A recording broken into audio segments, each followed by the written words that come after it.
जहर उगाओ इन रंगीन चीजों में, ना जहर उगाओ इन रंगीन चीजों में, ना जान लो दुनिया की सांसों को बीजों में। ये प्लास्टिक की चमक तो बस धोखा है प्यारे, ये प्लास्टिक की चमक तो बस धोखा है प्यारे, हर कण में बसे है दर्द हजारों सारे।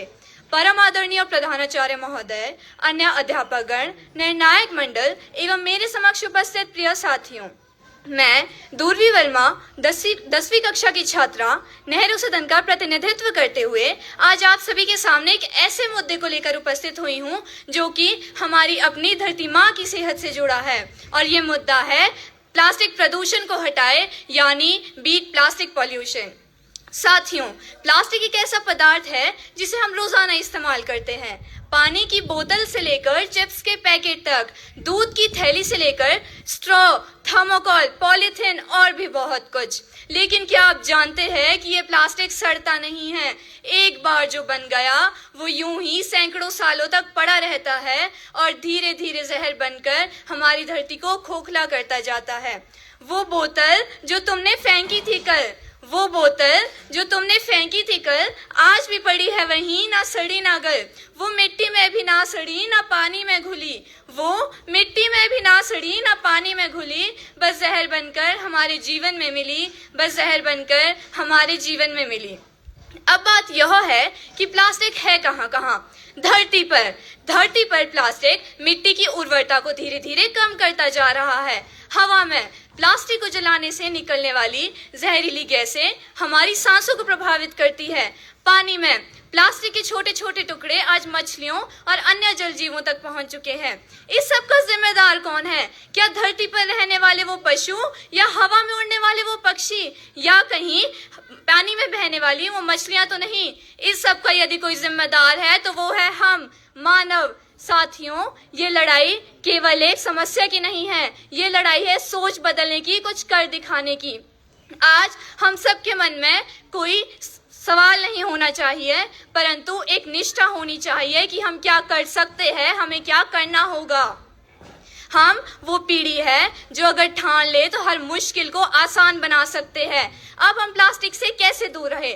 सर्वप्रथम सिंगल यूज प्लास्टिक से दूरी बनाए रखें। आखिर क्या है ये सिंगल यूज प्लास्टिक? वो प्लास्टिक जिसे हम पुनः चक्रित नहीं कर सकते, यानी कि रिसाइकल नहीं कर सकते, उसी को कहते हैं सिंगल यूज प्लास्टिक, जिससे हमें दूरी बनानी होगी।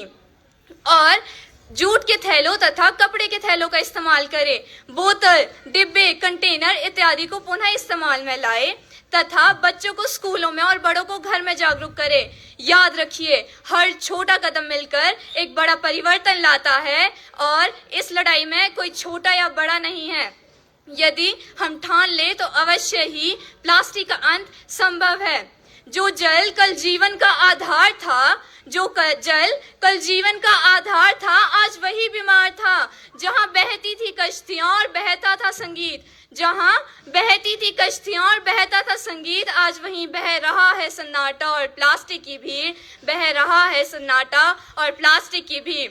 आज के समय में पानी में प्लास्टिक की समस्या बहुत बढ़ चुकी है। हर वर्ष लगभग लाखों टन प्लास्टिक को यूं ही समुद्रों में बहा दिया जाता है, जो कि धीरे धीरे प्लास्टिक के टुकड़ों में बनकर माइक्रोप्लास्टिक बन जाते हैं, और ये मछलियों तथा अन्य जल जीवों के शरीर में प्रवेश कर देते हैं। और जब हम इन्हीं मछलियों को अपने खुद खाते हैं तो यही जहर हमारे शरीर में चला जाता है। अंत में अपनी वाणी को विराम देने से पूर्व मैं केवल इतना ही कहना चाहूंगी कि बदलाव की लौ जब दिल में जलती है, बदलाव की लौ जब दिल में जलती है तो पूरी दुनिया उसी रोशनी में ढलती है। छोटा होगा प्रयास, बड़ी होगी जीत। छोटा होगा प्रयास, बड़ी होगी जीत। हमारी धरती फिर से कहेगी अब सब कुछ है ठीक, अब सब कुछ है ठीक। आज हमें एक वादा करना होगा खुद से, समाज से और अपनी धरती माँ से, कि हम प्लास्टिक को हटा कर रहेंगे और धरती को बचा कर रहेंगे, धरती को बचा कर रहेंगे। आप सभी ने मुझे इतना ध्यानपूर्वक सुना, उसके लिए मैं आप सभी का आभार व्यक्त करती हूँ। धन्यवाद। जय हिंद, जय भारत।